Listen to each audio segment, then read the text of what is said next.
Hey guys, welcome to the AMN Holism video blog. In this series, we're discussing how to watch the body to see the brain. And in today's episode, we're looking at Gait and specifically the PMRF. The PMRF is a reticular formation, which is a net-like network of neurons which hangs out around two specific parts of the brainstem called the pons and the medulla.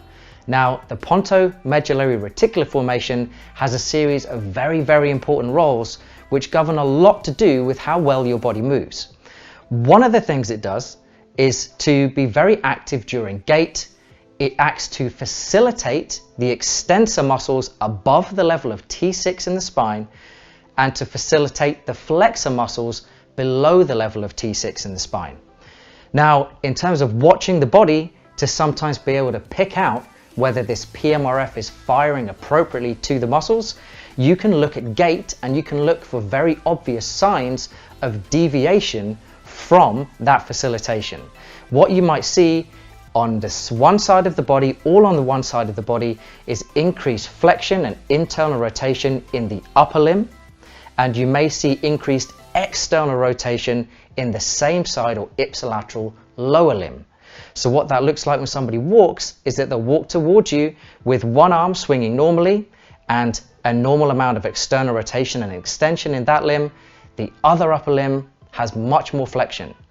The same side lower limb will have the toes pointing outward. The hips will be in external rotation. And that can be a fairly strong indication, just posturally and in terms of gait, that they have inhibition to the flexor muscles below T6 because the external rotators have become inhibited or switched off, and they have an over facilitation of the flexor muscles in the same side upper limb because the extensor muscles have once again been switched off. And that is a top-down problem, which ultimately also becomes a bottom-up problem.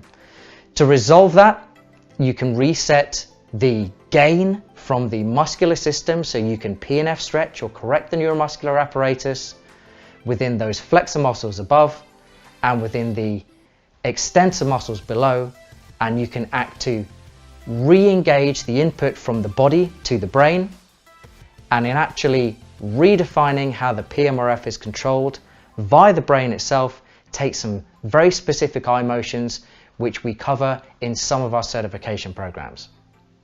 So by observing gait, by looking at movement and seeing deviations of posturing in the body, gives a great indication as to how well the brainstem is functioning.